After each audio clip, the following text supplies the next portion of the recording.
Yo, what's up, everybody? Welcome back. It is 2023. This is the first episode of Web Design for Dommies. Now, I'm going to get into what Web Design for Dommies is just to make sure everybody's on the same page as we kick off the new year with this episode. But I have some other announcements and just some things to kind of talk about, some loose ends to tie up before we really get into it.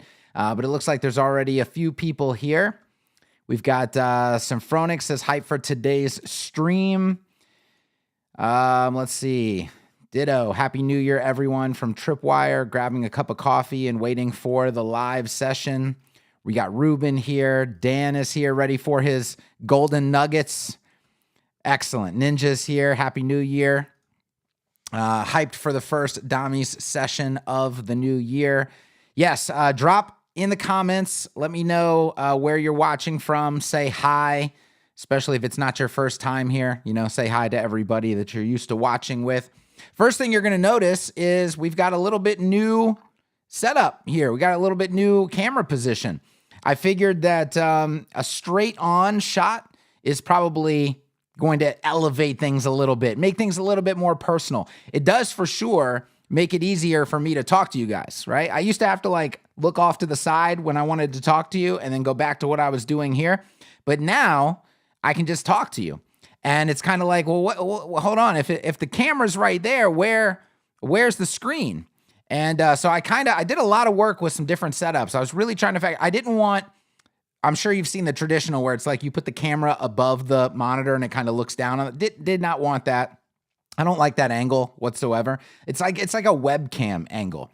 Not to mention that these screens are pretty large, so it would be pretty high. It would look kind of awkward. So going above the monitor was not an option. So I don't know. I might take a picture of it because I know people will ask. But basically, what I did is I just have my two monitors and they're kind of angled slightly, and they basically merge at the lens of the camera. So I'm looking through like a small narrow crease, the camera is, and then I have my two monitors right there on either side of it, and they're kind of angled in. So, while I'm working, you'll slightly be looking at the, side of my face, but mainly it's just I get to talk to you straight on, which is a lot more comfortable for me, and I think that the final production value is increased by having the camera in this position. I don't know. What do you guys think? Is this a better camera angle for what we do here? Okay, so that's number one.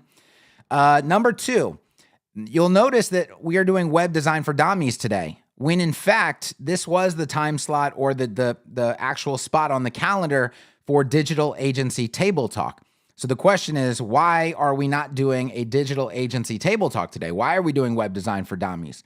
We're doing Web Design for Dommies because we are going to be doing Web Design for Dommies weekly now, live every Wednesday at 11 a.m. So if you like Web Design for Dommies, then go ahead and put this on your calendar because it is going to repeat over and over again. I will be here every Wednesday, live at 11 a.m. for Web Design for Dommies.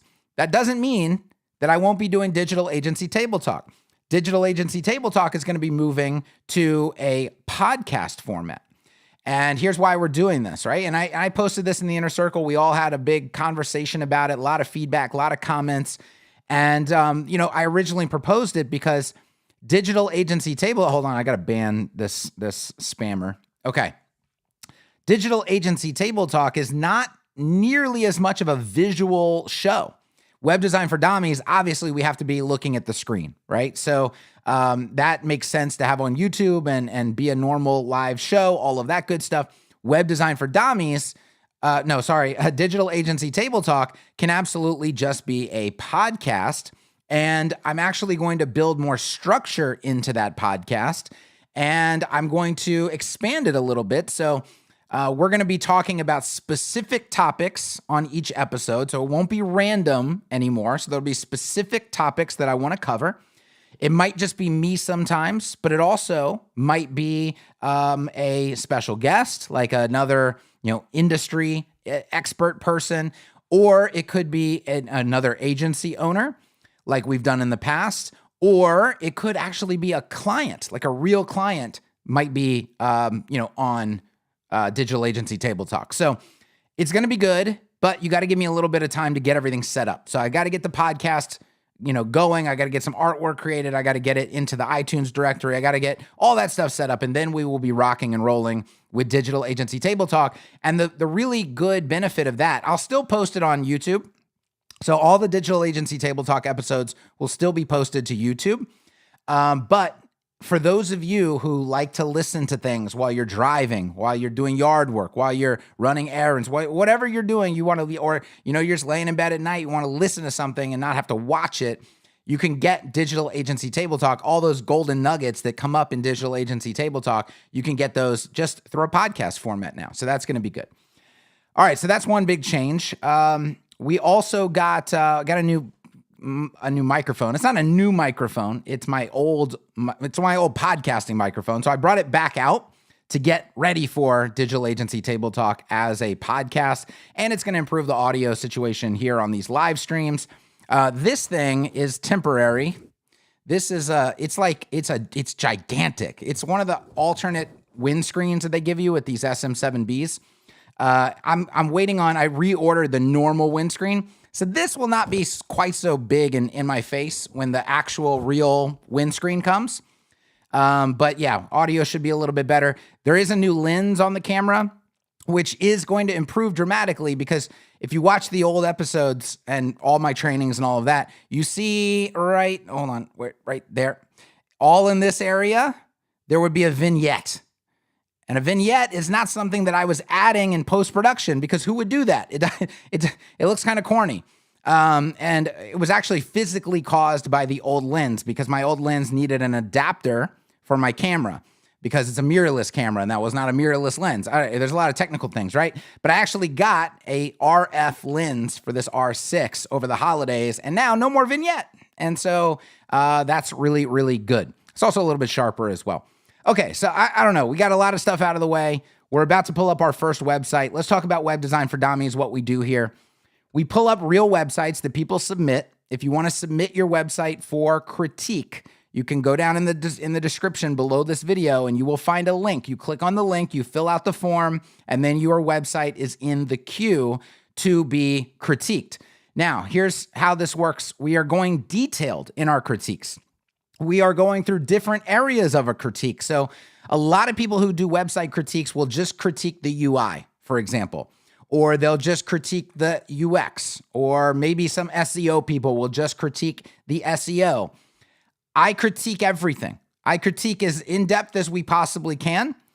UX, UI, copywriting, conversion optimization, SEO, the whole gamut, right? And then I actually will often critique the development quality as well. We pull up the DOM. It's a famous saying around here, show me your DOM, right? We pull up the DOM, we inspect the page, we take a look at how certain things are done, see if a website is following best practices in terms of HTML5 or accessibility. So really, when you think about website critiques, these critiques should be blowing all the other critiques out of the water, because we cover so much and spend time, the appropriate amount of time on every single website, and we really dive into the details. So should make these critiques way better and way more valuable than critiques that anybody else is doing. But because we don't go fast, we spend each episode as like maybe 2 or 3 websites that we critique instead of 10 or 12. It is a little bit harder to get your website critiqued, but make sure you fill out the form. Make sure you are in the queue. You can see Ian right here. Ian says, the critique you did of mine was incredibly helpful. And that's the whole point here. We want to give value to the person whose site we are critiquing, but also we just want to give value to everybody who is watching equally, right? So it doesn't even matter if your site is getting critiqued or not. A lot of the things that I talk about are concepts that you can immediately take to your own website, make the same kinds of improvements and adjustments, and you're getting value just the same. So yeah, it's great if your specific site gets pulled up and we do a critique on that, but it's just as good if you're just watching other people's websites get critiqued. Doesn't even matter if they're in the same industry as you or what have you. Now, a couple things I want to say about this. I am developing a checklist. It is a critique checklist. And what I would like to do, because right now I just kind of go on feel. I just pull up a site and I'm like, all right, let's look at this first. Let's look at that next, whatever. I want to make it more structured if possible. I want to develop an actual checklist, and literally for every website, we just go down the same checklist. Let's look at the same exact types of things in this specific order. And what I think that's going to do for people is it's going to help you take that checklist to your own website and run down it the exact way that I run down it with other websites. It's going to be able to make it easier for you to critique your own sites. But when you're doing client work, make sure you're checking all these appropriate boxes, all these really critical boxes for the sites you are building for clients. It's going to make the work that you do even easier and even better. All right. So I think that'll, bringing a little bit of structure to how we do things here should help. Okay. You'll notice, and hopefully I make it through this whole stream. I didn't even know if this stream was going to happen. The last week and a half, I've been sick. Really, the only thing I've had is just a really bad cough. But like 2 days ago, I ended up losing my voice, and I was like, oh, I don't know if Web Design for Dommies is going to happen. Miraculously, my voice has returned, but I'm just hoping it stays here throughout the entire live stream. I think it will, but just warning you in case, okay? All right, guys, are you ready for the first website? Let me go ahead. Before we get started, I'm going to pull this up. While I pull this up, I should say, go ahead and hit the like button, okay? It's really important on these live streams to get some likes going so that we can get this live stream in front of other people. You got to feed the algorithm a little bit, so drop some likes, and I'm going to go ahead and pull up the first website. Okay. All right, let me screen share right here. Okay, so what we have here is GSLAS, g/bestos.au. I don't know what the GSLAS means. It's a little bit, GSL. GSL. Okay, the logo says GSL. Okay, so right off the bat, I'm a little confused, and we don't want people to be confused when they arrive at the website. But it's like, okay, hold on, what company is this? Where, I can see obviously it's in Australia. I don't know if GSL is the brand name. I don't know if this is a location in Australia. I don't know exactly what's going on. That kind of looks like Australia to me. A little, is that what we're looking at here in terms of the logo? So I don't know. Little confusing there. Asbestos removal, and I don't know how to pronounce this word, guys. I don't, asbestos, is that it? Okay, asbestos. Some people say asbestos, I'm sure. I don't know. Asbestos. I'm just going to do it as it says, as it's spelled. Asbestos removal and demolitions. We remove the harmful products, recycle the unwanted materials, and help you reclaim your home for the future. Okay? We're going to come back to the copy in just a minute. I'm just going to read as we go. Professional and qualified services. Okay, I'm going to tell you right off the bat that this headline does absolutely nothing for SEO, for sales, for nothing. Okay, oh, you know what? I just took a peek. I took a peek at the DOM, and it looks like this is a site built with frames.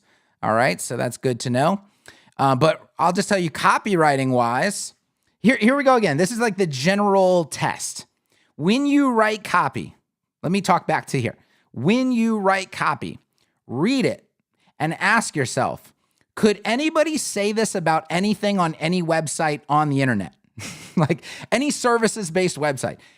If the answer to that question is yes, you have not written good copy, okay? So again, professional and qualified services. I have a business doing a service. It doesn't matter what service it is. Could I write professional and qualified service? Yes. So because anybody can say it, it doesn't mean anything. It doesn't have any value. And it's not relative to asbestos removal. It's not relative to anything. It's extremely generic. So this is an automatic rewrite, okay? Because it doesn't pass the first test. The first test is, can anybody say, if I took this out of context and just slapped it on another service website, could it be there? Could it exist? Yeah. If that's the case, then it probably doesn't mean anything. Doesn't have any value.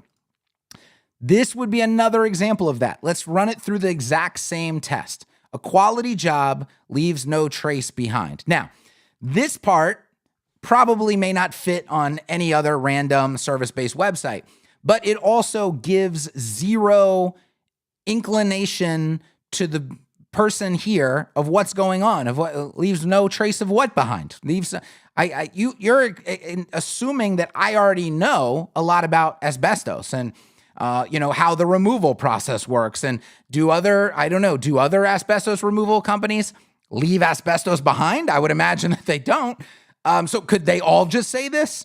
It doesn't have any it's way too generic. Therefore, it's not going to do the job of convincing anybody or selling anybody on the service. Ensure the health and wellness of your friends, family, staff, and neighbors. Asbestos is a hazardous material that is often discovered when you least expect it, and one that must be removed properly to prevent future harm to those you care about. Okay. I'm not big on this paragraph as well, because if I'm looking for an asbestos removal company, I already know it's hazardous and I need to get rid of it. So we talk about, classic in sales, classic in copywriting is like you define a problem. So the problem is asbestos, right? And then you agitate the problem. So you go into detail as to why this problem is just horrible. It's just a horrible problem to have. I need those details. The fact that it's a hazardous material and then it needs to be removed, I already know those details. You're not agitating anything, right? You're not making this worse in my mind. You're not giving me any urgency, okay? You need to tell me some things here that scare the... Hold on. Wait, hold on. No, dang it. Which one is it? Hold on, I had it, guys. For all of those of you who are like, Kevin, you got to stop cussing. And plus, I did hear that YouTube is scanning content, and because they don't know, what's supposed to be on YouTube Kids versus normal YouTube, whatever.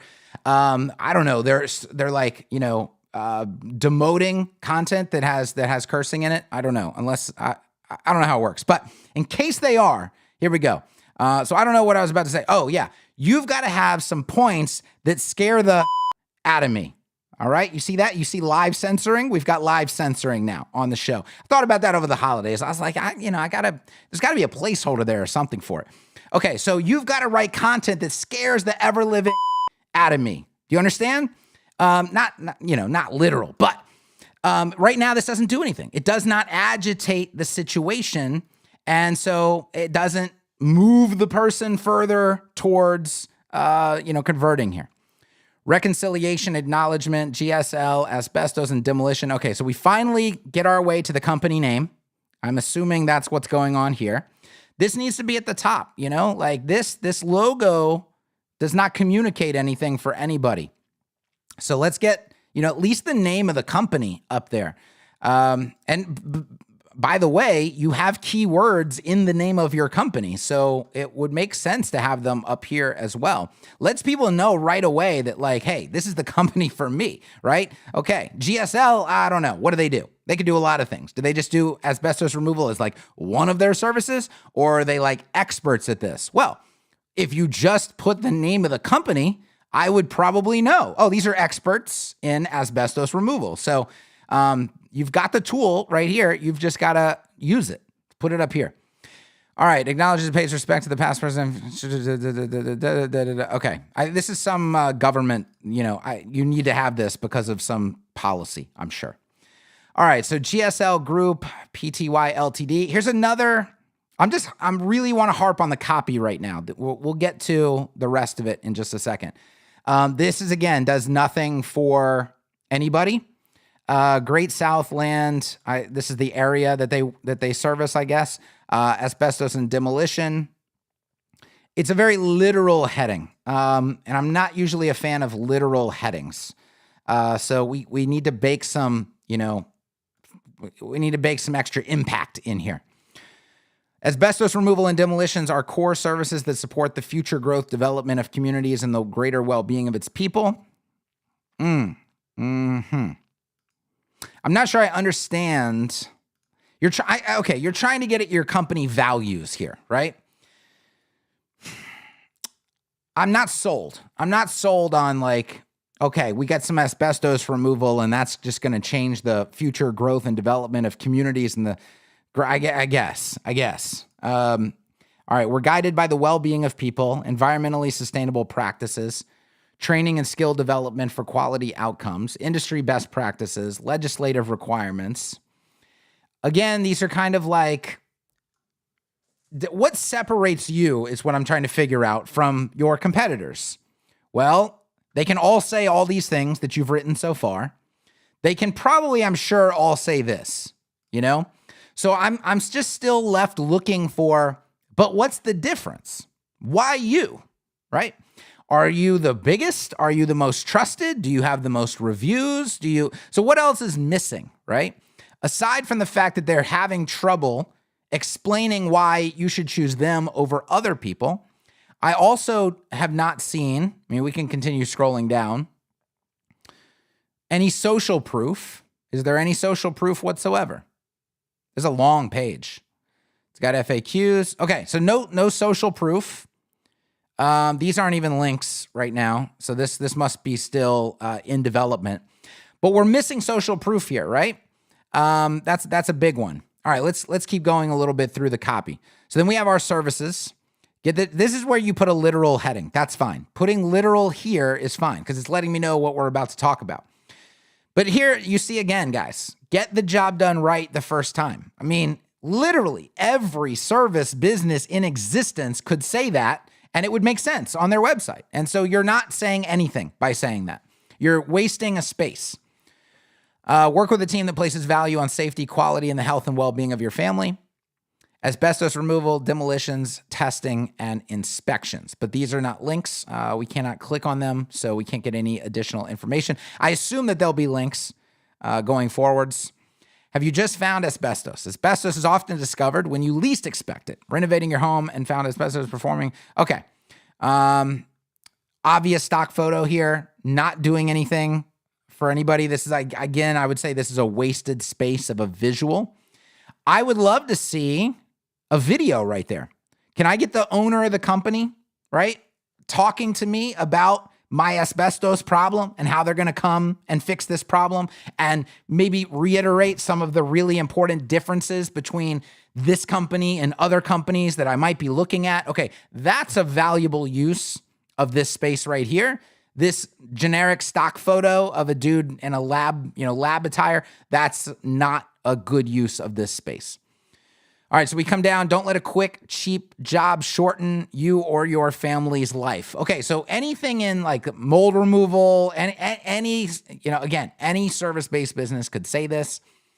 And we're going to talk about SEO in just a second, right? Google's going to have a very difficult time ranking this page with all of this generic copy, because just as a user that isn't getting any value from these headings, neither is Google. So if SEO, which for a service-based business like this that's localized, that's for something very specific, 100% SEO should be at one of the main marketing plays here. But we're failing not just in the copywriting front, we're failing in the SEO front at the exact same time. Copy is both important for sales and it's important for SEO. All right, so we're getting a little bit of an about. Let's see. Over the last 20 years, I've been involved in the asbestos industry. Okay, all right. I've project managed asbestos sites here in Australia as well as overseas. I've been involved in the training. Okay, so we're talking about our expertise. All right, there's been a decline in the industry to the principles that asbestos is harmful to everyone and money has become the dividing force to industry. Okay, this is a little bit hard to read. We're concerned that your health is being compromised by industry being too hurried to get to the next job. Okay, we've got a lot of, we just got to run this through, a little Grammarly action here or something to help this out. All right, so you get a little bit about you. I'd probably want to see maybe a larger photo here. Service areas, when you need us, we will be there. Generic headline. Okay. I imagine that these are going to be linked up at some point because just having them as cards on the page is not going to help for SEO. And I could, we're probably thinking about SEO because you're doing service area pages, but we got to continue to build all of this stuff out. Okay. All right. So now we're getting into, these are the things that when I talked about agitating the problem earlier, these are the things that can potentially really agitate the problem for somebody who's like, well, I heard asbestos is bad, and I think I'm going to get it removed. That is a person that's like in a consideration phase. Well, guess what? If you can move them from consideration phase to, I got to book this shit. I got to book this right now because I just learned that, hey, lung cancer, and you got to get some stats going, right? Like find some statistics on asbestos and lung cancer and the amount of time spent around asbestos and the rates of lung cancer, right? Asbestosis. I don't even know what that is. You've listed it here, but scare me with it. What is this, right? Why should I be? I don't even know. You haven't defined it. You haven't told me more about it. You gotta scare me with this. Mesothelioma. All right, I've heard the commercials, right? I've heard the old guy on TV talking about he's got mesothelioma and he's gonna sue some people. That's all I know about it. Scare me with it. What's going on with mesothelioma that I really need to know about in order to make my decision right now? This thing, I can't even pronounce it, don't even know what it is. It's not scaring me by just, listing it.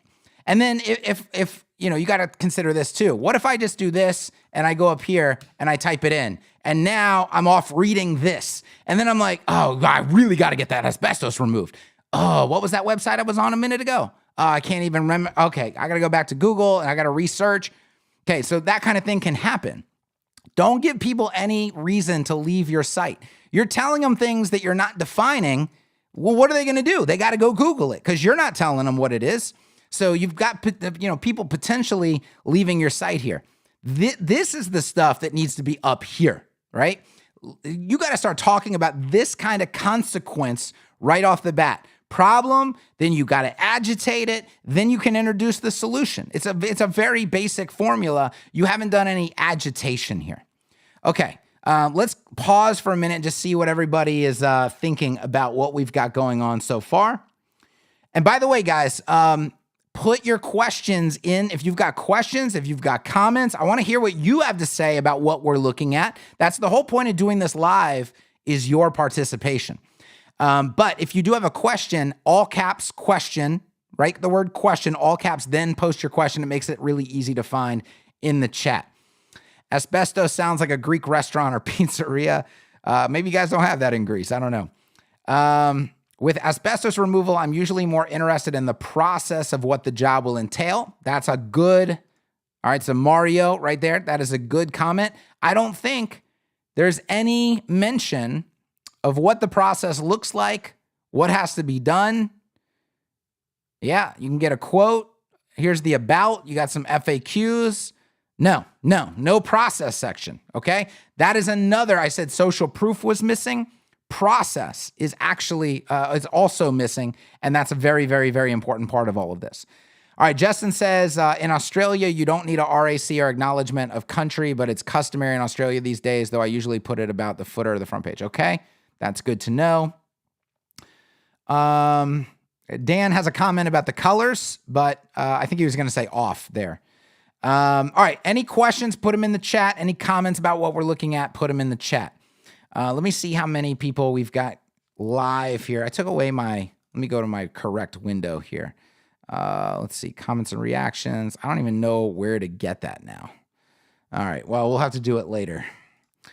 Drop a number in the chat if you can see how many people are watching live. I can't pull it up right now. Okay, we've done a fair bit of, overview of what's wrong with the copy here and the general direction of a landing page like this. Now I want to talk about the colors, the design, all of that. I'm not sold on this background image right here. One reason I'm not sold on it is because it's distracting with the text going diagonally across the background, competing with the text that I'm supposed to be reading here. So I would like to see an image that kind of conveys what we're trying to convey, but without having giant, hazard text. It's like, my brain's like, I really want to read that, but I'm supposed to be reading this too. And they're right over the top of each other. And it's just, there's a big collision here in terms of text. So I'm not liking that.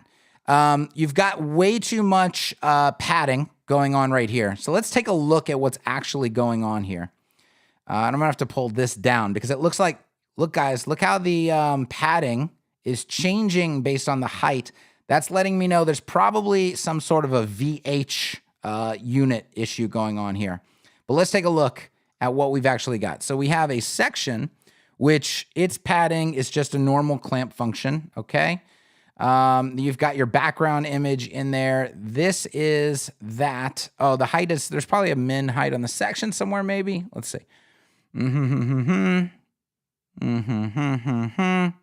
Okay, not seeing it. Let's put this thing over there. Okay. Now let's take a look. All right, we've got our image here. Let's see what's on our image. Depending on how that image is, that's position absolute, so that's not doing anything to our, there it is right there. Okay, there it is. Minimum height, 60 VH. Okay. Okay. I'm trying to figure out why that would need to be there. I think you did it, and that's on the container. Minimum height. Yeah. Not really a fan of that.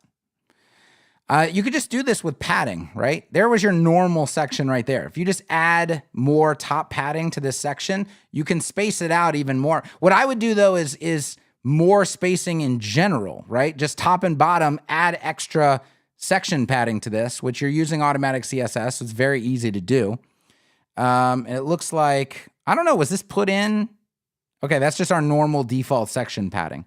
So if you just added a section class to this, right? Like we just go up here and we're gonna put this in. So like pad section XL, like that. Now you get more padding and it's not gonna be off, right? So this is how I would do it. Now you have more even, you have even padding here, but more of it. So you're creating more visual white space. You put a better photo in there. Now I'm gonna refresh and look at your version.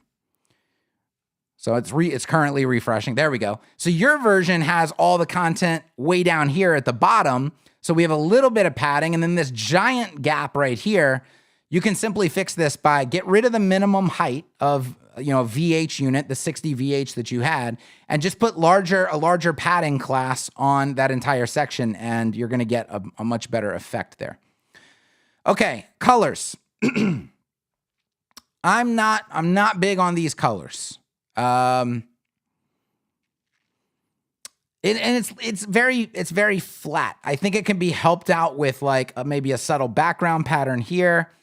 I don't know what this is. I guess that's probably some tribal thing to go along with this.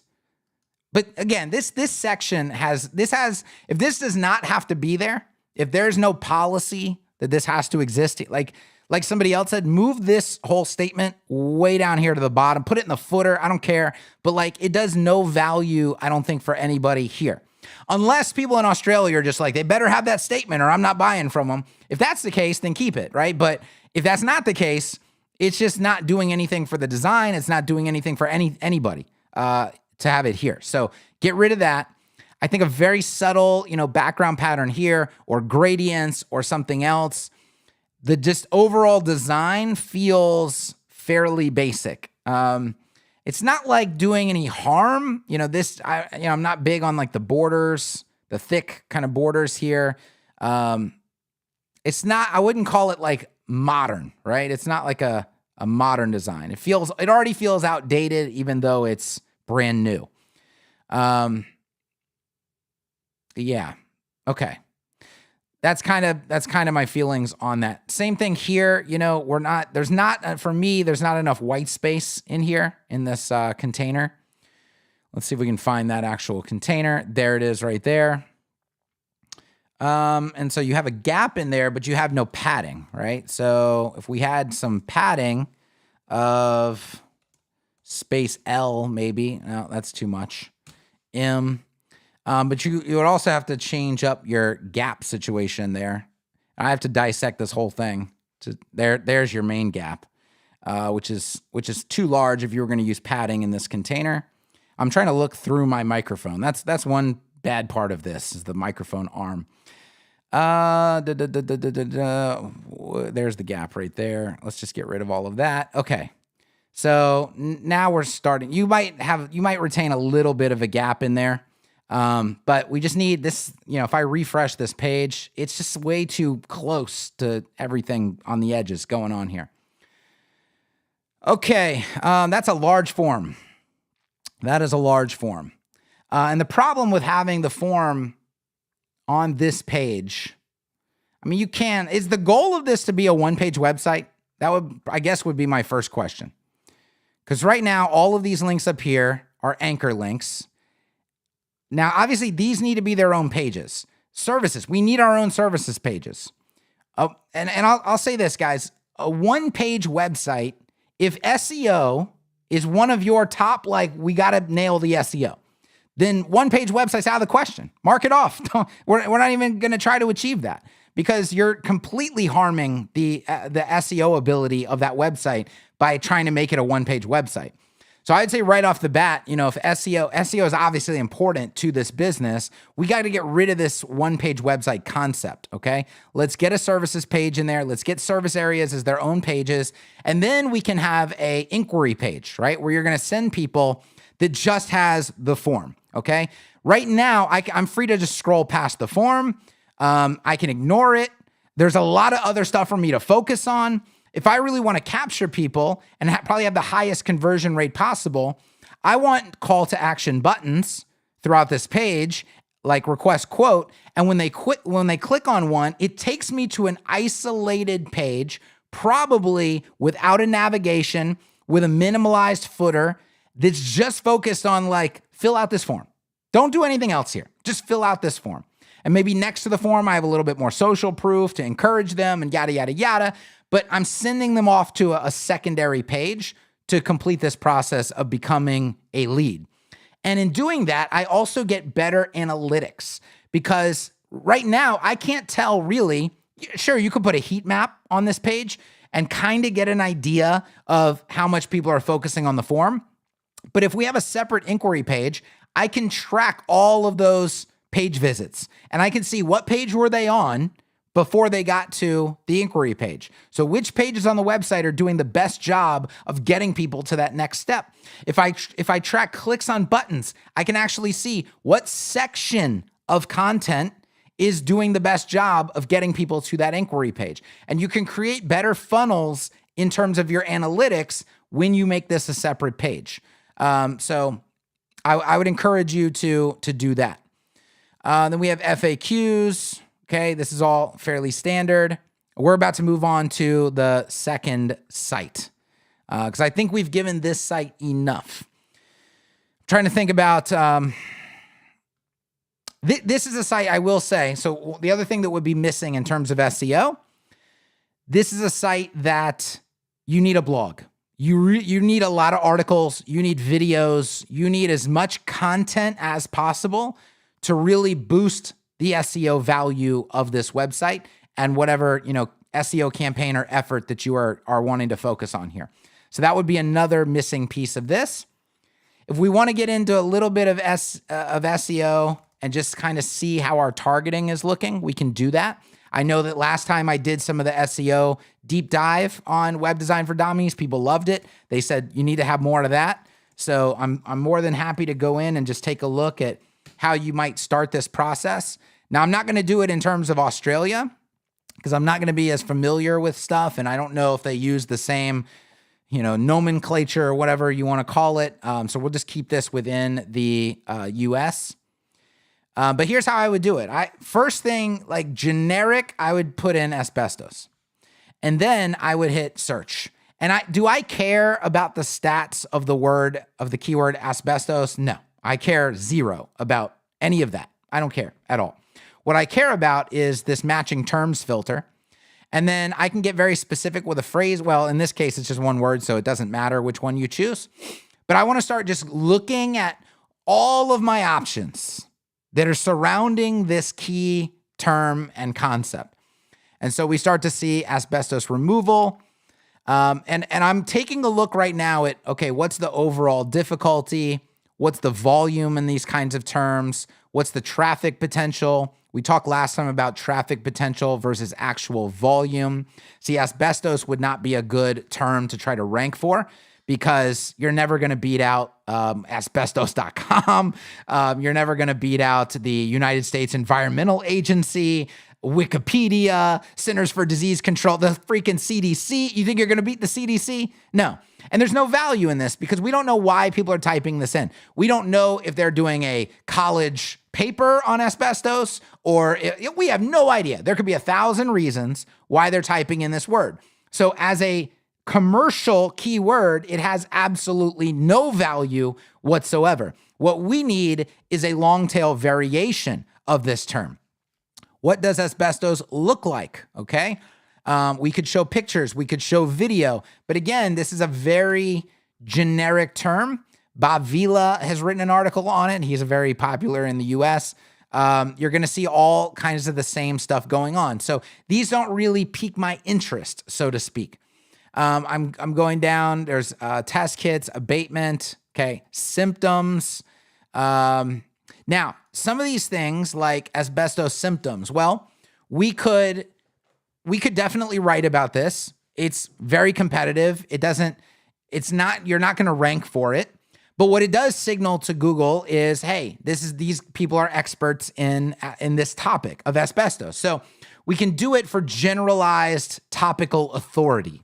And, you might make the decision to do that. Would I prioritize it? No, probably not. I'm not going to prioritize it. But at some point, we're going to publish an article on asbestos symptoms. Now, the other thing you can do with an article like that, everybody else would write an article literally listing the symptoms. Like you go to webmd.com, the way that they would do it, that's how everybody would do it. The way I might approach it is because, again, I'm not just using this for trying to rank, and I probably know I'm not going to rank for this term. I'm looking at it more of a sales angle, more of a marketing angle. How can we really use this content in other ways? So what I might do is take stories of people who were affected by asbestos, and in the article about the symptoms, I would have them explaining their symptoms via their story, which gives it a very unique angle that you're not going to get in other articles. And that alone actually might allow you to rank over some of these other things, especially if people love it, people link to it because it's different. And it communicates symptoms in a very different way. And what I would think is a more meaningful way than just, listing them out like a WebMD would do, for example. So there's an example of how you would take a concept that's very competitive and just execute on it in a different fashion. But you can see, guys, there are 3,000 pages of results, and you can start to get a lot of ideas. Now, in terms of removal, let's just add the word removal in and see what this looks like. Okay, so asbestos removal cost. We need to be talking about that. Asbestos tile removal. I would make a services page that is dedicated to asbestos tile removal, because it's a very specific thing, right? If you have it in your tile, I don't know all the things that it could be in, but we see here, fairly low competition. Traffic potential is actually higher than the volume. These are all really good signs. If you want to rank for asbestos tile removal, you need a services page dedicated to it. If we go back here and we take a look, let's see, maybe they've done this. Nope. So they had removal by itself. They have demolitions, which this is not going to have any SEO value here because it's a single word that's not related. I would say asbestos demolition would be a good title here. Asbestos testing and inspections. We're not seeing tile removal. So there's a missing opportunity right there. We come down here, a lot of stuff associated with the cost, right? You see people asking about the cost in multiple different ways. That's letting you know we have to talk about cost somewhere on our website. If I go here and I look this up, where are we talking about it? Okay, so you're talking about it in an FAQ. I would actually write a detailed article on it. I'd mention it in the FAQ, but I'd write a detailed article, go into all of the reasons why the cost is the way that it is, educate people. That's another way to educate people on the process, right? And so this also, I want you guys to notice, like when we do basic SEO research, it's not just informing you how to rank. It's also informing you how to sell this, because it's letting you know what people really care about, what they're interested in, what questions they want answers to. And sales is about answering questions first and foremost, right? So I'm a big fan of, even if you don't care about ranking a website, do some SEO research because it's going to give you just general market research advice. Here you go. Asbestos popcorn ceiling removal cost. That could be another service area, a service page for me. Asbestos popcorn ceiling removal. Okay. Siding. There you go. So we're seeing it's in a lot more things than just tile. So I need a service page for asbestos siding removal. Didn't see that on the main website. These are these long tail service pages that you want to be hitting on. A lot of stuff about cost, price, over and over and over again. Let's keep going here. Asbestos removal DIY. That means do it yourself, okay? I would write an article on how to remove asbestos yourself. I am a asbestos removal company. And I've had these conversations with clients before. In the roofing company, I've had a lot of roofing clients. So we talk about, should we teach people how to do a roof repair themselves? Well, the client's like, no.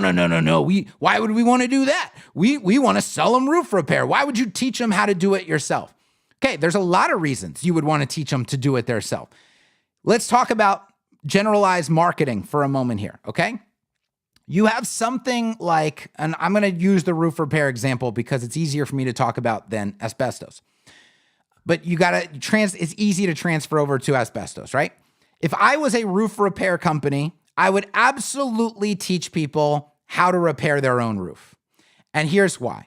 Number one, it gives me an opportunity to demonstrate my expertise. Okay, so let's say I put a video together. There's a specific type of roof repair. Here I am on YouTube showing people the ins and outs, just like I show you guys all the stuff that we're doing here. It's a demonstration of expertise, number one. Number two, it gives you an opportunity to educate people who have it in their mind that they're going to do it themselves until they realize, oh, there's a lot more stuff involved in this than I previously was thinking. And now watching someone else do it, I kind of realize I don't want to do that. I absolutely do not want to do that. I don't want to get up on my roof. I don't want to go over all those steps that he just showed. I don't want to do it. Now, guess what? If I come to that conclusion watching your video, the chances that I'm like, but I want that guy to do it because he looks like he knows what he's doing. He just showed me how to do it. I want him, right? Especially if he's in my area. So there's a percentage of people when it comes to DIY. There's a percentage of people who believe that they can and should do it themselves. A large portion of those people can be persuaded not to and persuaded to hire you instead. And also, if you come at the angle of, guys, I'm going to teach you how to do this, you're probably not going to want to do it, but I'll teach you how to do it, right? It's an instant, like you're not just demonstrating expertise, you're immediately gaining trust because it's like, you don't have to hire me. I'll show you how to do it for free, right? I'll teach you every aspect of it. But if you don't want to do it, then you can hire me. It's just it's a really easy way to build trust, okay? And so you've got this DIY group that's like, no, I'm going to do it myself. So then they look it up. Oh, how do I do it myself? And then they realize, I shouldn't do that myself. All right, I'll hire this guy. Okay, that's a big percentage of people. Then there's a smaller percentage of people who are going to DIY it no matter what, okay? They're going to DIY it no matter what. It's like people who change their own oil. They're just going to change their own oil. They're never going to take it to a shop to get their oil changed, all right? Those people, you don't care about them anyway, right? So sure, freely they can use your information. They can take it. They can do their own thing. No harm, no foul, no skin off your back, whatever saying you want to use doesn't harm you in the slightest. But you know what? They might give a like. They might give a comment, right? I've seen on videos, other roofers will come into a video where the video is showing how to repair XYZ on your roof. And another roofer or someone who's done it before will drop a comment and be like, this guy knows what he's talking about. 100% this guy knows what he's talking about. Guess what? Now that's more social proof for your video. So the person who comes along who doesn't want to DIY it or thought they were going to DIY it, now they have confirmation that what they're watching is actually the right thing. And now they're even more inclined to hire you. There's a lot of reasons why I would make that video. Clients sometimes don't want to do it because they need to be educated. Let's just be nice. They need to be educated as to why you would create content that seemingly contradicts your service or your offer. But you're also, by the way, instead of just telling your potential clients, showing them your expertise, you're also showing Google your expertise. And now we're taking our SEO and we're expanding it out into a multi-channel SEO effort. I write an article on DIY asbestos removal. To pair with that article, I have a video on YouTube about DIY asbestos removal. And by the way, I'm not doing a generic one. I'm going to do DIY asbestos tile removal, DIY asbestos popcorn ceiling removal, DIY asbestos siding removal. I'm going to hit every single one of them, my friend. And I'm going to have an article on every one of them. And that video is going to be embedded in all of those articles. And this is how you build a web of SEO content and dominate on Google for a local company like this. Most people won't go to that length and put that amount of effort and design into their marketing. But if you want to dominate, that's how you would do it. So it all starts here with the SEO research and coming up with different ways to execute on this content. I think that's enough for this website. All right, I'm going to pull up the comments, see what people are saying as we pull up our second website. Okay, and I do want to answer a couple questions. We're going to have that time for Q&A in between our websites. All right, let's get up here. Ooh, got a lot coming in. Okay, ooh, 78. All right, that's good. First of the year. Takes time to get back and to warm up. All right, to me, some of the sections looks like a holiday or vacancy hotel. Okay, good feedback. Question, how would you display the regions instead of using cards? Or do you think cards are the right approach for that kind of information? Cards are okay to present service areas if there's not going to be a lot of them. So right here we see 3. Are these going to be the only 3? If our plan, and this happens in the research phase, the game planning phase, the sitemap creation phase of a website, if I know that my eventual goal with this website is to have 37 different service areas, then no, I'm not making cards and all this other stuff for them. I'm not listing them out in the footer with all the links and areas. No, I'm creating just a service areas page, okay, which they would have here if this were a real page. And then that's where they can see all of my service areas. Typically, I'm just putting a map on that page. I would use WP Grid Builder so that it's a dynamic map facet. It actually pulls the cities from my custom post type for my service areas into the map as pins. So when somebody pulls up the page, they see the pins of all my service areas. On the left-hand side, they see all my service areas. If I have a ton of them, I might have a search box that allows people to search for the area that they are interested in. Then all of those obviously are pages. They can click on it, they can go to the page, and then they're on my service area page. So that's how I would present them. I would not use cards unless we're doing a very limited number of areas. But that is a good question. All right. Should definitely keep that section, but move it to the bottom. Okay. Question, how do you decide on how much white space? So this is a question from Andrew Tate.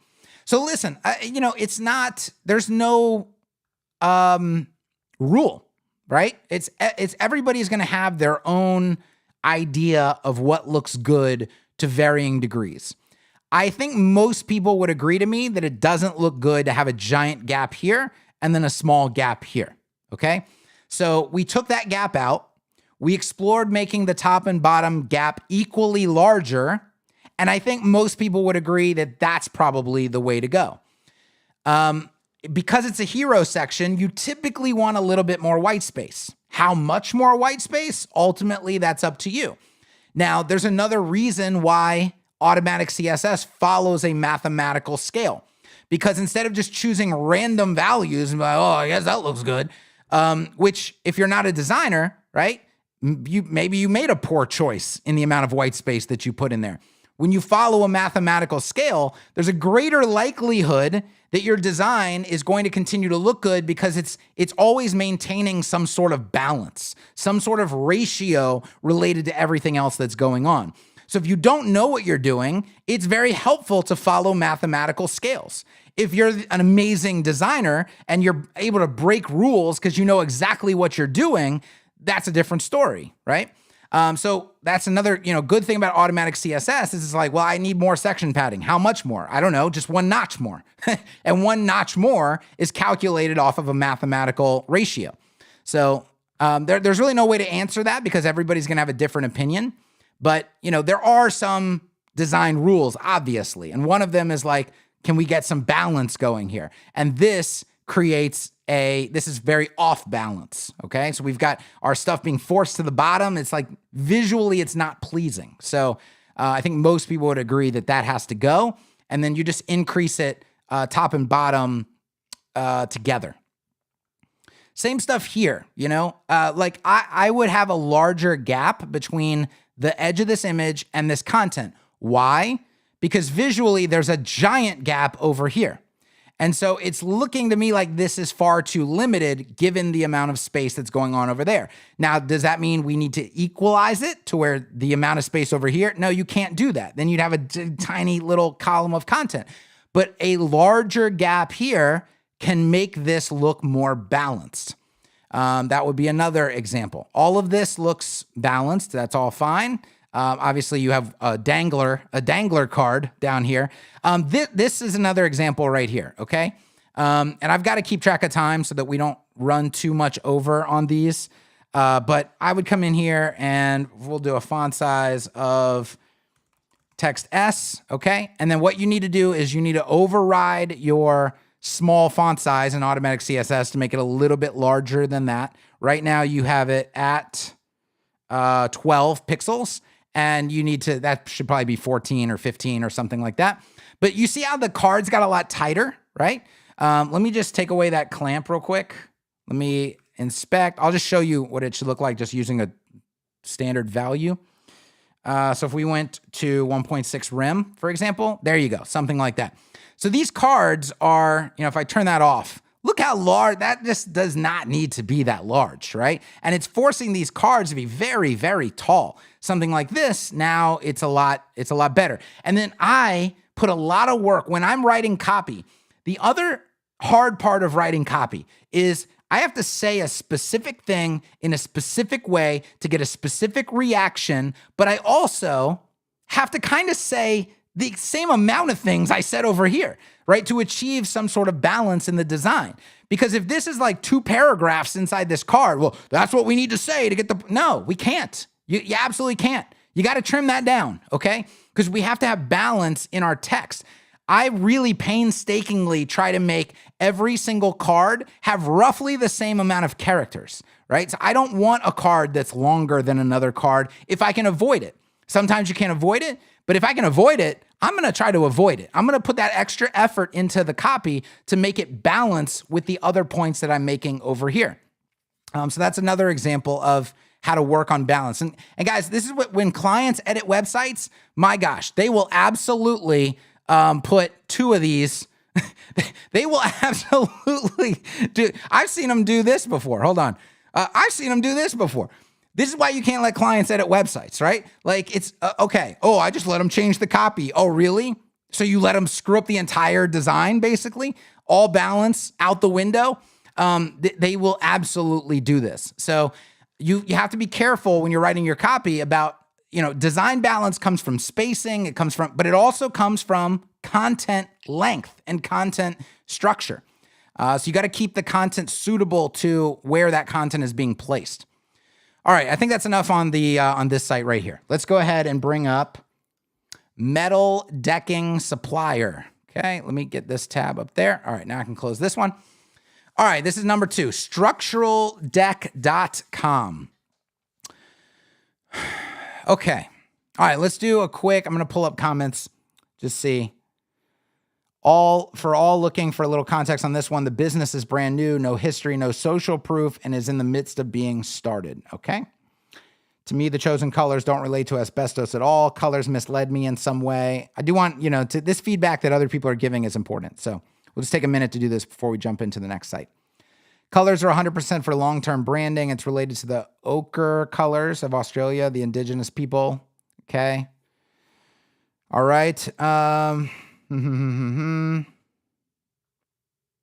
Asbestos testing is a way to get people to know your company. Yep, obviously. It's just like we'll do a free roof inspection. Well, yeah, because they want to find the problems so that they can sell you on the solution, right? Okay. Justin says that's a short article. Don't. I assume, Justin, you're talking about the article. What was the concept? Can't remember the concept. I think I know which one you're talking about. Make no mistake, my friend, I can write 1,600 words on that topic, 100%. I didn't say turn the FAQ copy into an article and leave it there. I said take that concept of an FAQ and turn it into a legit article. You could absolutely write 1,600 words on that topic. Is there an alternative for Hrefs for beginners with no budget yet? No. You got to pay to play. Yes, there are free keyword research tools. They are not alternatives to Hrefs or to SEMrush. Okay, SEMrush is another alternative. I don't think the pricing for beginners, like for entry level, is that much different though. So no, really, there isn't an alternative. Asbestos DIY in Australia is a no-fly zone, major health issues from mishandling by a few large companies. Okay, so exactly. So you still write the article, right? Because we can either be in the conversation or we cannot be in the conversation. We need to be in the conversation.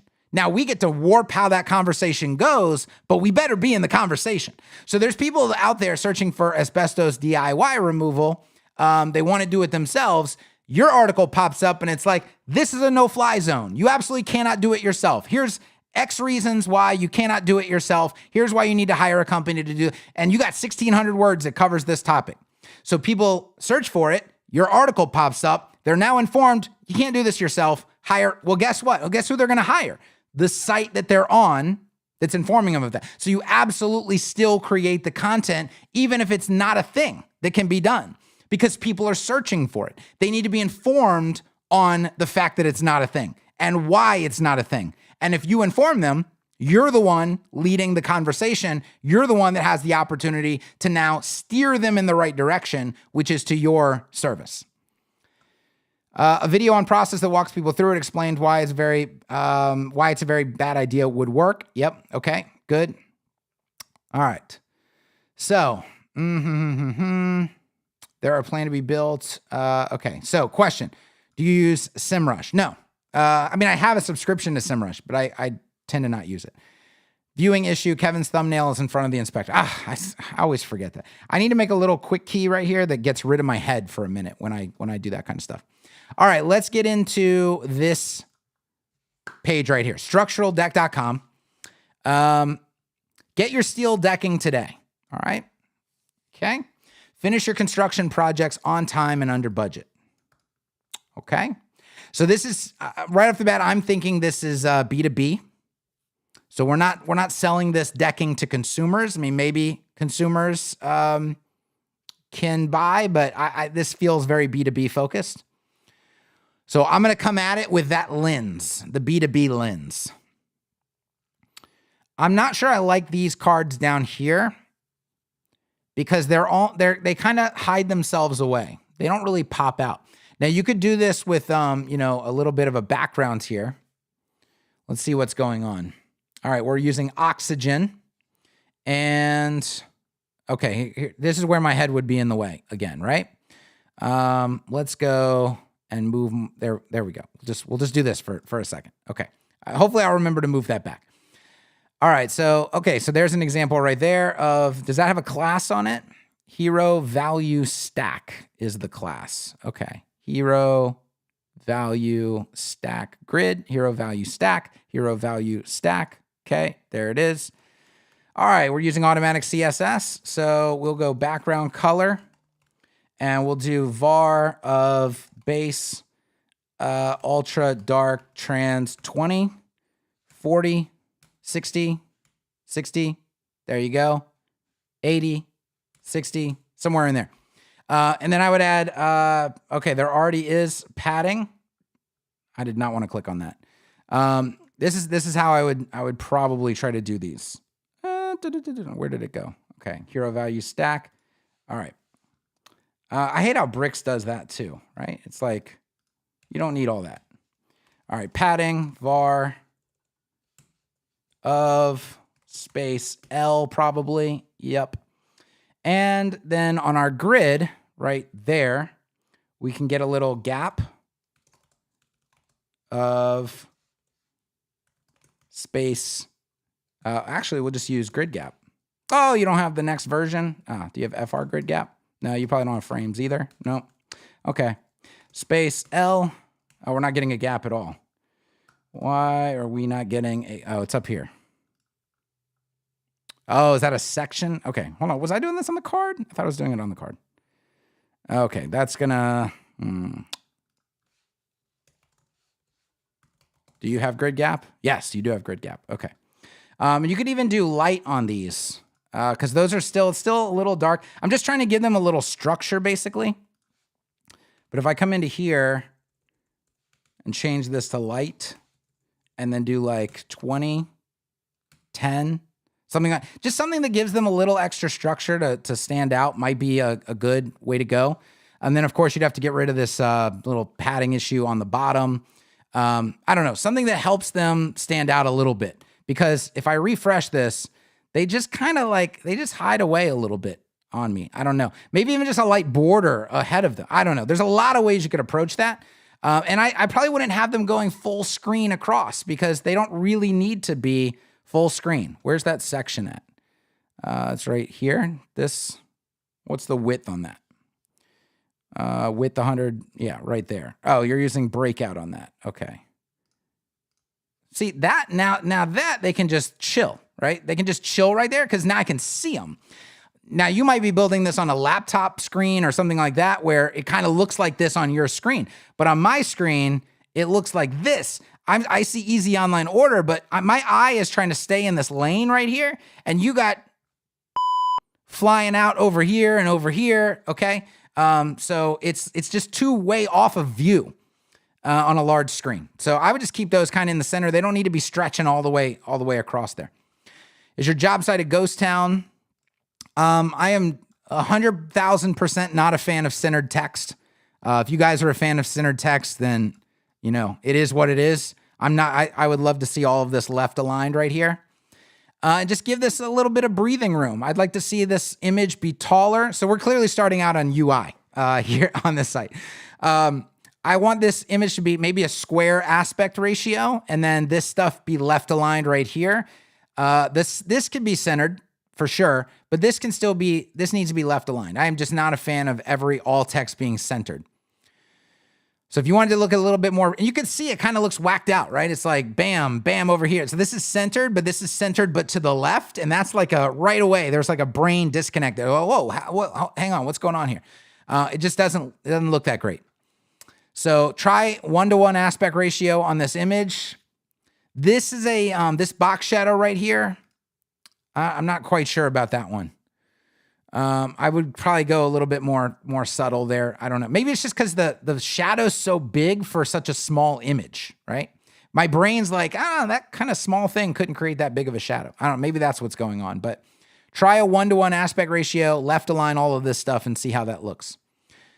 All right, a steel decking process designed around you. You're a smart guy and probably already know these things, but in case you didn't, here's how we can help you win. Next day pickup, easy online order, custom sheet length, okay? All right, I'd make these buttons bigger. I want larger CTAs. These feel a little small, and you know, this is like a steel, right? Men, and it's like this tiny little, you know, feminized button right here. I don't know. It's like it's got nice little rounded corners and it's just nice and just there. And it's not like, this kind of needs to be bold, right? Like I need some bold feeling. I'm not getting it from these CTAs. And that's the most important part of this page right here, my friend. You want people to be clicking on this. It can't be like little small and tucked away, you know? These buttons can be much more in our face here. Same thing with the font, right? I don't feel like this is just kind of feels like it's just like a generic font, right?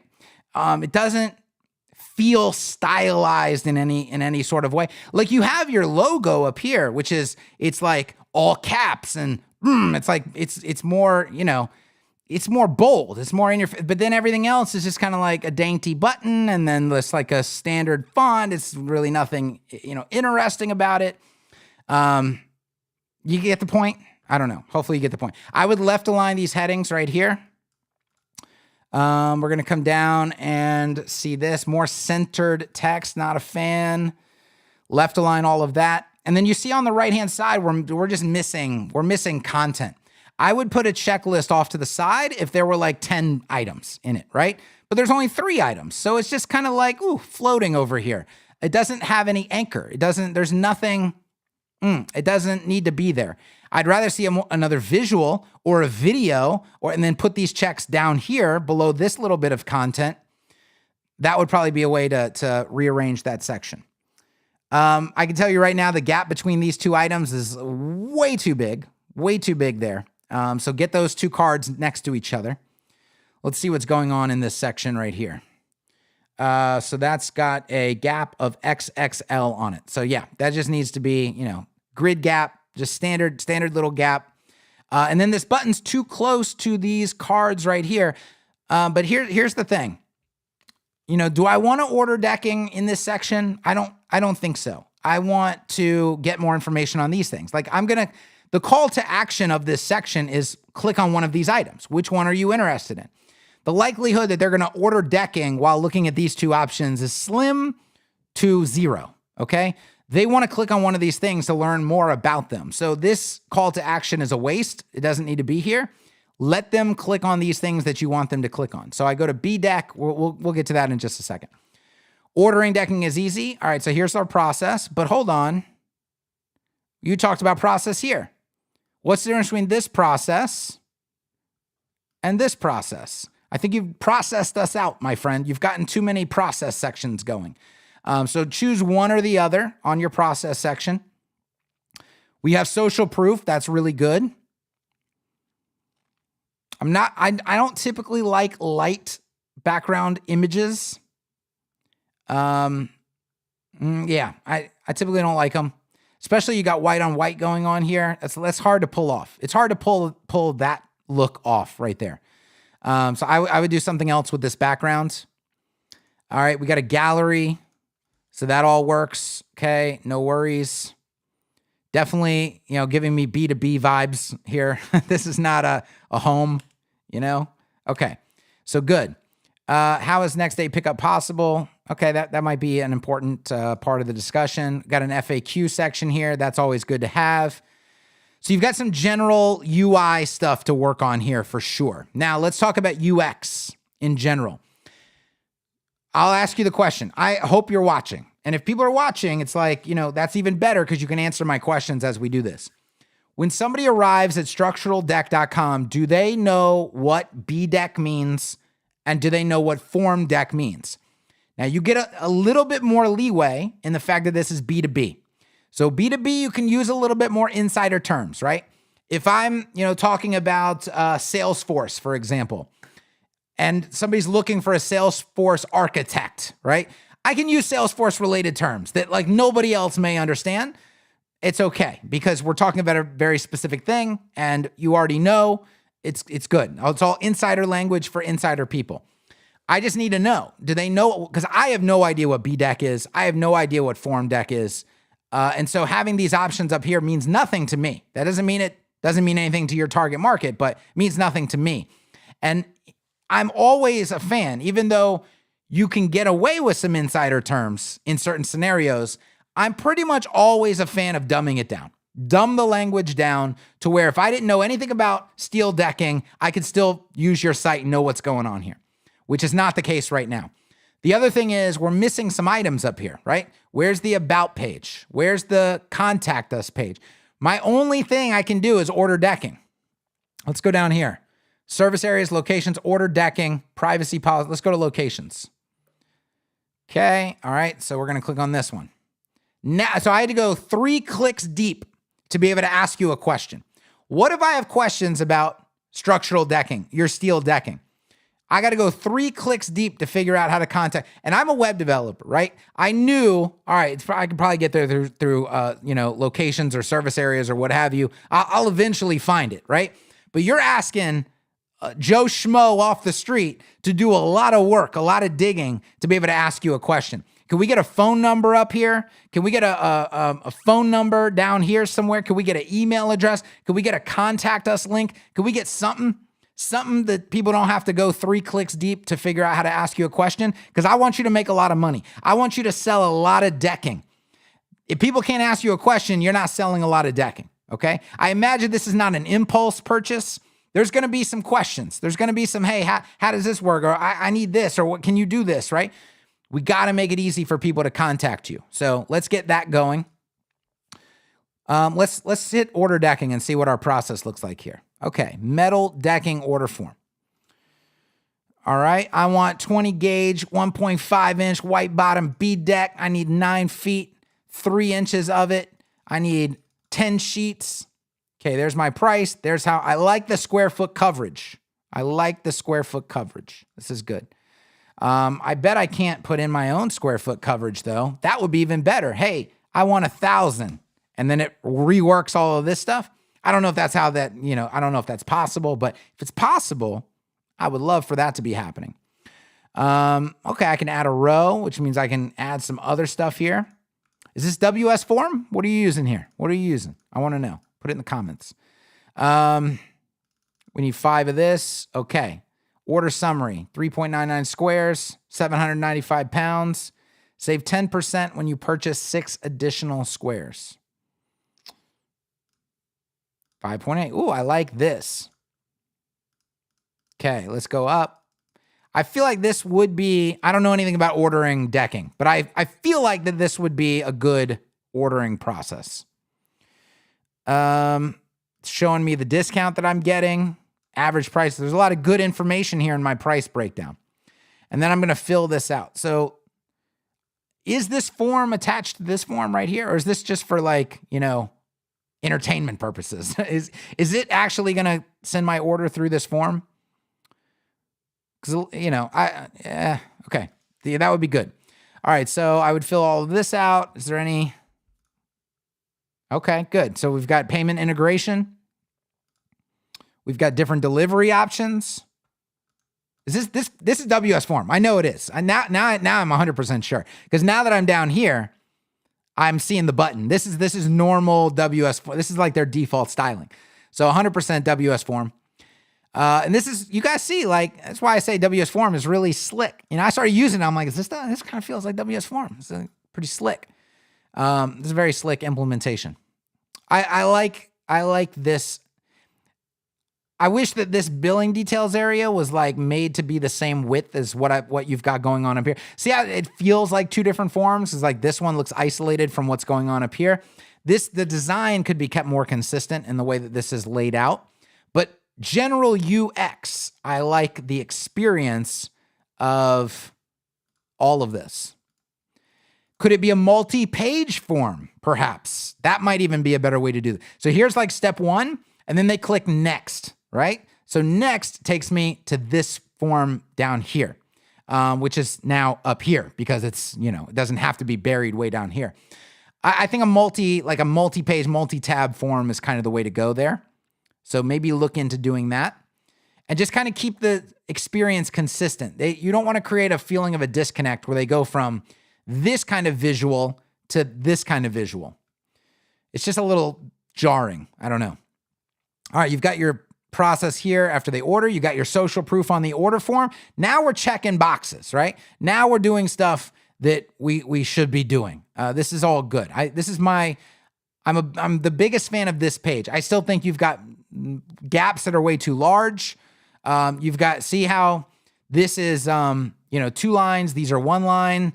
This is has less space over here than over here. There's a lot of visual stuff that has to be cleaned up. But in terms of the overall, thought that was put into this page, this flow, we're definitely heading in the right direction here. Let me click on B-Deck and see what we've got going on here. So roof and floor metal decking. B-Deck is the smart and affordable design for roof and mezzanine structures. Okay. Let's go back to the homepage for just a second. We never did copy on this. I just want to do the hero section and maybe this section right here. Get your steel decking today. This is a situation where you need to go write 15 more headlines for this hero section. And then by the time you've written 15, you'll probably have one that's much better than this. This isn't like doo-doo, but it's not great. And if you just write, like, A lot of people will just stop at the first acceptable headline that they come up with. Oh, that sounds acceptable. And then they'll move on, right? I will literally I'll write 10 or 15 or 20 or 25 headlines. And then I will choose what I think is the best one. And then if you want to go the extra mile, obviously it depends on, budget and all of that. You start A/B testing them and stuff. But this is just a situation where it's not doo-doo, but it could definitely be better. You need to write like 10 more of them and you'll figure out a better one. What's wrong with it? It's very like bottom of the funnel. It's very like, this really is only going to speak to somebody who's like, I got to have some steel decking right now and I'm tired of looking around. Okay, get your steel decking today, I'll buy. It doesn't sell them on steel decking. It doesn't sell them on buying steel decking from you. There's nothing else to chew on here. It's literally just like, it's very obvious. Finish your construction projects on time and under budget. But like, we're back to what I said was the original rule. The original test is, can anybody say that? Yeah, anybody can say that. Okay, so why choose you over somebody else? What is your unique selling proposition? It's not here anywhere in this hero section, except for this. Next day pickup and delivery. So let's talk about this. This is in journalism, they call this burying the lead, right? I believe that's what they call it. I'm not a journalist, but I believe that's what they call it. But you're burying what could be potentially your best talking point, because we've hit on something here where, let's run this through the test. Can any structural steel decking company say that they have next pickup and delivery? If the answer is no, that can be your unique selling. Is that because all steel decking, I imagine, is the same, right?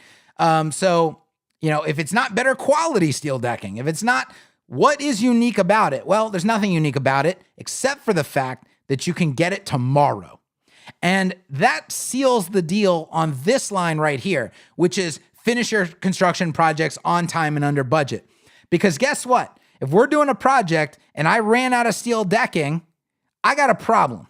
Okay. Now, not everybody can get me decking tomorrow, but structuraldeck.com can. Okay. So when I land on the page, I don't want to see get your steel. Well, okay. Now it's starting to make sense. Get your steel decking today. That felt generic. Maybe this is why it's not generic, but I need to know that that felt like almost as if you were just saying that. Okay. So we need to expand this headline to where it says, quality steel decking available for pickup or delivery today or tomorrow or what, like make that blatantly obvious in the heading if that is something other people cannot say, and people will absolutely be purchasing right now. Because if I'm in a situation where like I need it tomorrow, I'm going to be searching around for like, can you really? And now I understand right here why you have this section. Okay. How is next day pickup possible?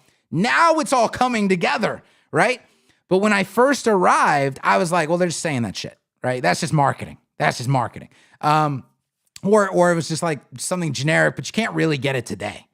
If you can really get it today, like make that super obvious, make it not feel like marketing, make it stand out that yes, that is the reality. Because it took me a while. It took me a while to realize that that's the reality of the situation.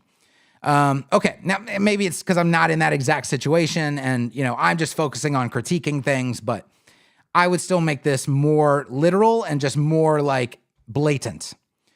Okay, SEO wise. I don't know if, SEO is going to be an important part of this. Okay, steel decking. So let's go to here. I guess that would be the main keyword that we would start with. Let's just see what our options are here. Let's see what we see, as they say. Steel roof decking, steel decking posts, steel decking roof, steel decking for concrete. Okay, corrugated steel decking. You know what I'm not seeing? Here's what I'm not seeing. Quick scan. We're down here in the 30s of volume. That's no good anymore. I'm not seeing B deck and I'm not seeing form deck. Okay, B deck. Plan B deck. B roof deck. Okay. See, now I'm in a situation where I'm like, I'm trying to figure out what's form deck for sure is going to be super. I just feel like there's going to be so many collisions with, look, Magic the Gathering deck list form. All right, steel form deck, PEC deck form, metal form deck. Okay. There's a lot of different, it just feels like there's a lot of different types of form deck here. 916 form deck. So we need more specificity, more long tail focus here. I just think there's a lot of opportunities being missed. And then there's also the fact that it's like, these are very industry insider terms that, I guess your target market might know what it means, but I don't know. I feel like there's more that could be done here. I feel like there's some details that are being missed. All right. Okay.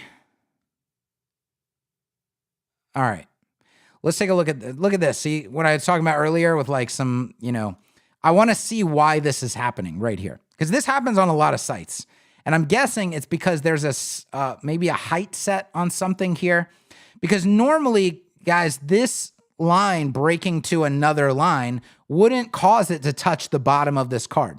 So I'm going to move into like, show me your Dom here. And let's see exactly can I put this on the left-hand side? That would be way easier for me. Okay. Now I got to, and I didn't remember to move that back. All right, let's put that there. Good. All right, let's just check here and see what we got going for comments while I got this screen up. Okay, those were back to the old site.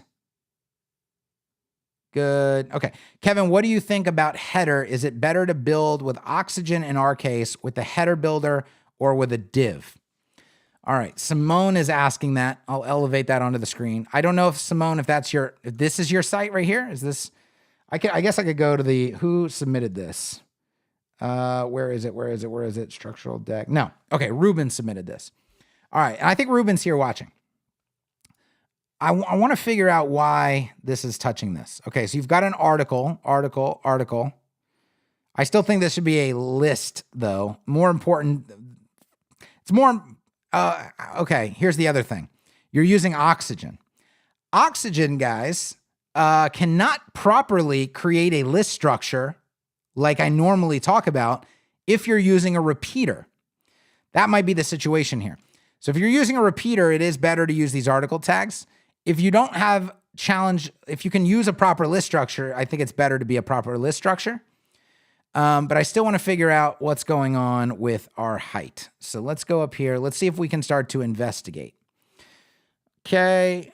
We got a max width of 30 rim on the card. I don't know why that would be there.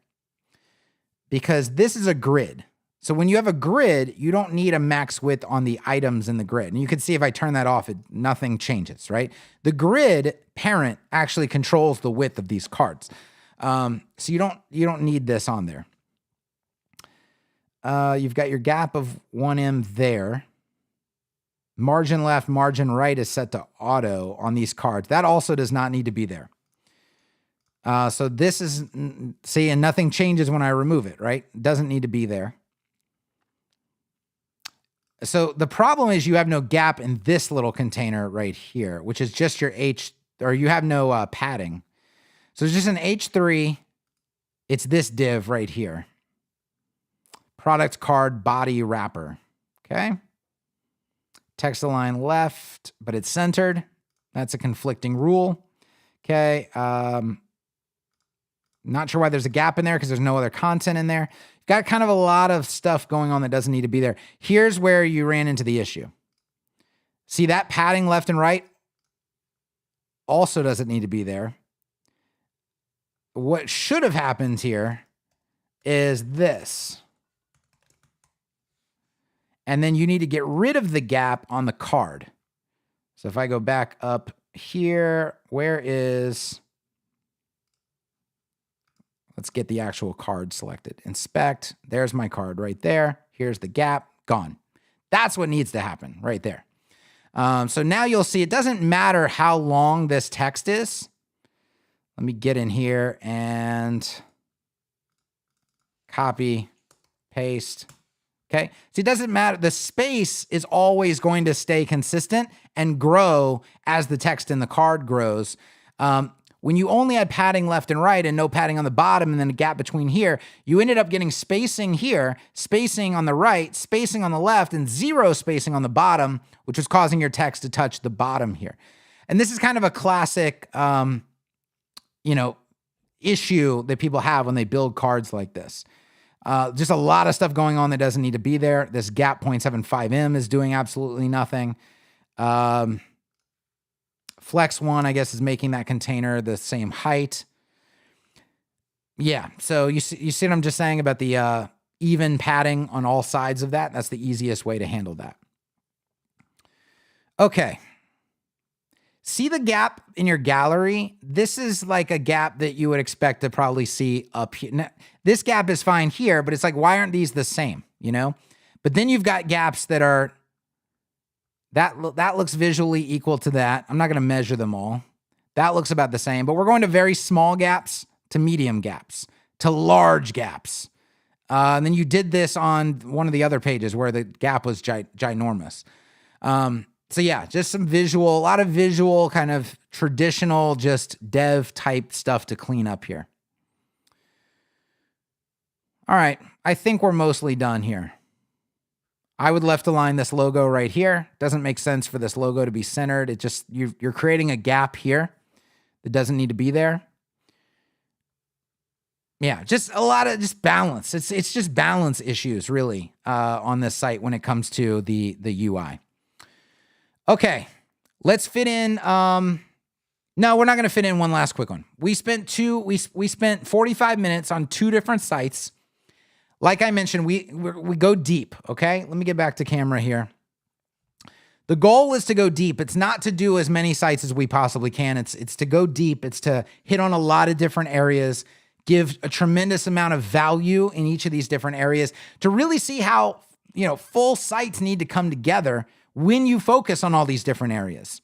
So I think that's where the value is. Is that a live website review? Yes, this is live. This is 100% live. Okay. All right, I'm going through comments now. So we'll spend the last little bit here, 5 or 10 minutes. Comments, questions. Comments, questions. If you have a question, put question in all caps before you ask it. Is it a good choice to put all in a page? I mean, maybe the second step, billing information, could be in another. Yeah, okay, exactly. So what I said, that can be a multi-step form, would probably be the best way to do that. All right, I wonder if I see in smartphone. Okay, you called it. Yes, WS form, I just looked. No, it's not my site. Okay. All right, if there's no questions, then we'll just we'll just wrap this up. But I will there's a little bit of a delay, so I'll give people a chance to drop questions or comments that they have. As far as getting your site critiqued, there's a link below in the description. Click on that link, fill out the form. You can easily get your website critiqued. It's 100% free right now. I think what we're going to do, because there's a lot of stuff, I have a lot of sites in here that we can do, a lot of sites that I can pull up. We're going to be doing 2 at a time. That means 2 sites per week.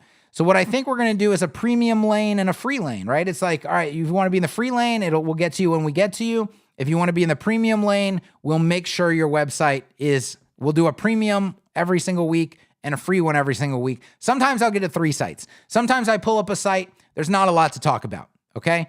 In that case, we fit more sites in. These 2 sites I felt like had plenty for us to talk about and to focus on. And I want to keep these to about an hour and a half. I was doing 2 hours before, but a lot of people said, hey, that's really long. I think ideally it would be 30 minutes per site. And if you guys want me to, I'll put a timer on, right? Every site I pull up, 30-minute timer starts now, 30 minutes for this site. And then when it ends, it ends. And that whatever we got to is what we got to. We'll move on to the next site, okay? So I'm still open to taking suggestions on formatting. And if you guys have suggestions, drop them in the comments below, not the chat. The chat kind of goes away. The comments I see for sure, 100%. Question, what's that prospects bookmark? I'm in need of a CRM sales app. What's that prospects bookmark? Prospects bookmark. Can you clarify that? Can you ask that question in a different way? Justin says, great insights as usual. Thanks, Digital Ambition. Timer sounds good. Joe, if you drop this as a comment, I'll be able to answer it for you. I can't respond to live chat questions after the fact. That'd be another thing, guys. Drop your questions as comments after the video is done, and I can definitely reply to them. Arnaud says, will the free lane be randomly selected or in order of being received? How about for ACSS frames or IC members? Right now what I do is I pull it up and I go through. One thing I will say, there is a limited amount of spots for digital agency websites, because what I don't want to do is review a digital agency site every single week. It's much more value if we can get into different industries. We can take a look at different sites that have different purposes. There's a lot more we can discuss there, right? If it's just all agency sites, it's going to get really boring. So every now and then I'll do an agency site.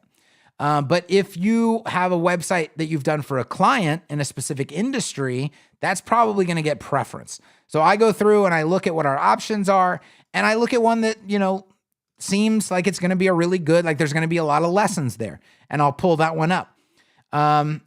Some people have just sent me their entire portfolio. We're not going to do that. Okay. If you sent me your entire portfolio, that's not something we're going to take a look at. You got to send me an individual specific site. Joe Fletcher says in your browser bar, what are you talking about? Are you talking about Ahrefs? Are you talking about structuraldeck.com? I still am not quite sure what you're talking about. Because you said, what's that prospects bookmark? I don't have any prospects pulled up. I'm in need of a CRM sales app. I don't have any CRMs pulled up either. You're talking about my actual bookmarks. Okay. Prospects. Was that in here somewhere? I don't know. Not sure. I still don't know what you're talking about. I wish I did. I'm like racking my brain here. I'm trying to figure it out. I don't know. We'll stick around for just one more second. It would kind of be good to like maybe prioritize people that had ACSS and frames or IC members, but it's a lot more extra work on the front end to figure that out.